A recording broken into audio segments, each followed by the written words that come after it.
Our travels have brought us to the small and very historic town of Fernandina Beach, Florida, just 2 miles from the St. Mary's River and the Georgia border. We begin today's visit here at the marina on the west end of the town along the banks of the Amelia River. After an enjoyable and relaxing lunch gazing out at the boats on the river, we begin our explore of the town. The William Bartram Trail. In 1774, William Bartram, a famed colonial naturalist, visited Amelia Island and recorded the flora and fauna of this area. It was actually March of 1774 when Bartram landed on the north end of Amelia Island. He made his way to the area that is now Fernandina Beach, which at the time was a plantation owned by Lord Egmont. Bartram became very well known for his books, where he carefully documented the plants and animals of this still new land called America.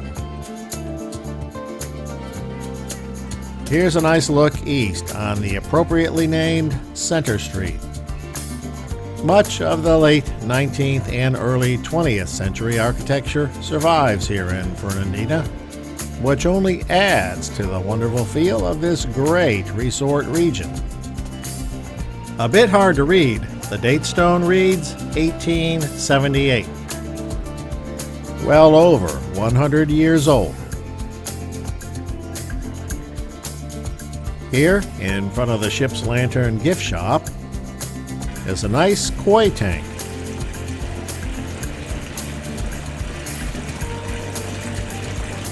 The steeple is the old county courthouse. Across the street is the U.S. Post Office, which dates to around 1910, making it another 100-year-old plus building. Definitely built in the Italian Renaissance style.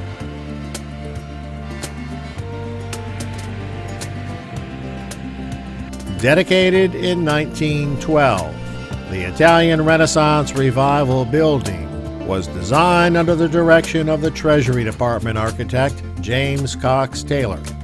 The building features a symmetrical facade, uniformly arched windows and doors with terracotta accents, second-floor windows with gabled pediments, decorative balustrades, and small square windows on the top floor.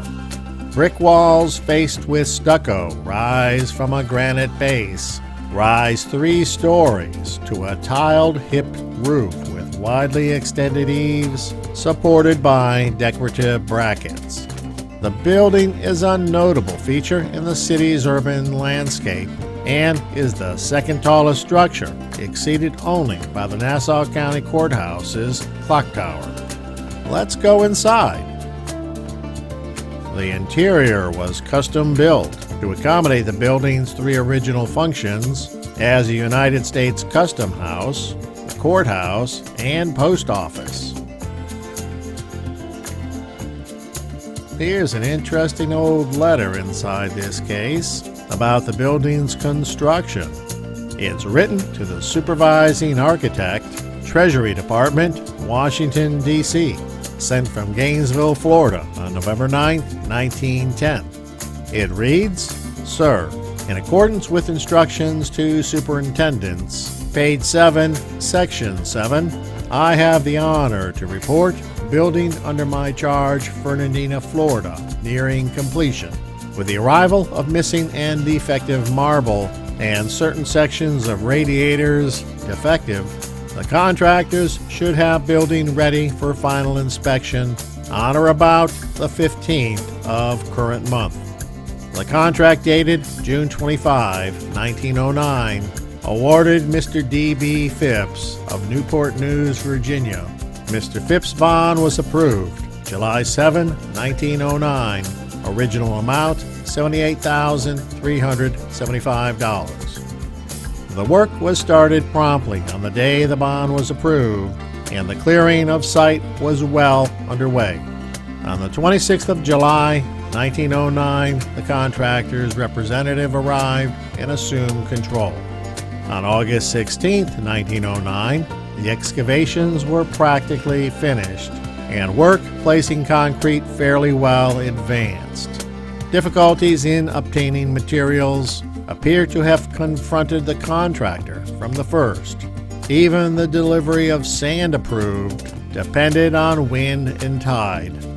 The first brickwork was laid about August 31st, 1909, and work progresses most satisfactory to grade when delays in delivery of granite.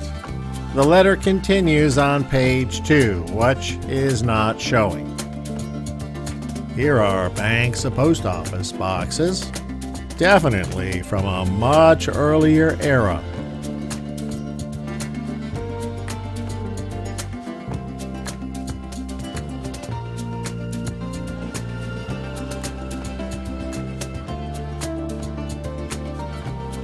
Back outside and across the street is a nice fountain, which is in front of the old Nassau County Courthouse building. This former courthouse dates to 1892 and is one of only a few 19th century Florida courthouses that survive. An excellent example of Italian-style architecture, it features granite sills and arcaded entrances with cast iron columns and a square dome tower. The courthouse is the tallest building in the Fernandina Beach Historic District and has served the county's judicial and government needs since its construction. That looks to be a 1953 GMC pickup, which is now relegated to being a prop for this antique shop.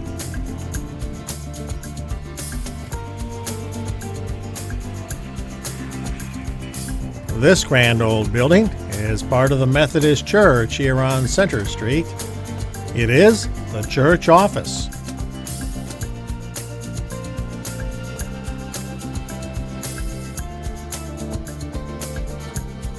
Just down the street is one of the oldest homes in Fernandina Beach, built around 1860 by Dr. John Lassane.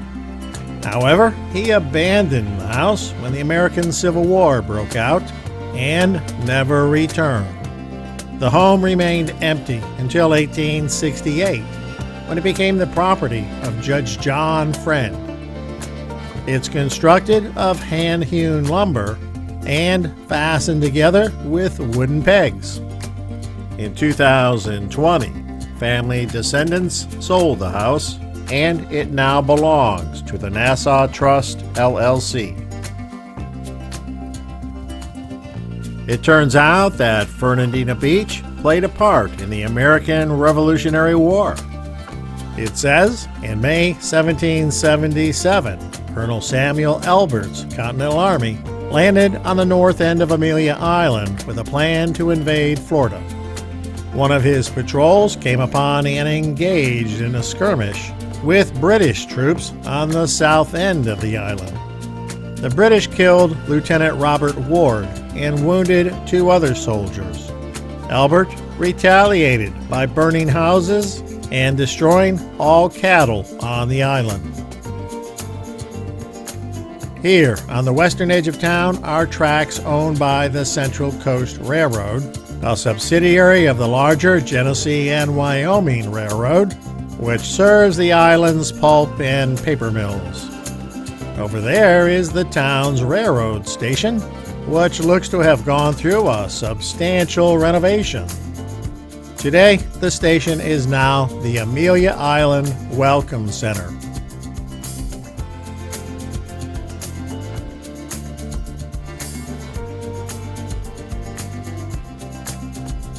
Here's a bit of Florida Railroad history. The Florida Railroad Company was incorporated January 8, 1853, with David L. Yulee as president. The line received both federal and state land grants, and despite early financial difficulties, construction was begun from Fernandina, where the main office was located, in 1856.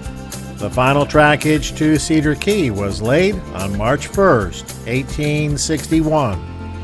and Florida had its very first cross-state railroad. We're going to get a little treat. The railroad is moving some cars northbound up the line.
That was a fun day out exploring Fernandina Beach. Remember, life is a journey. Enjoy the ride, and thanks for watching.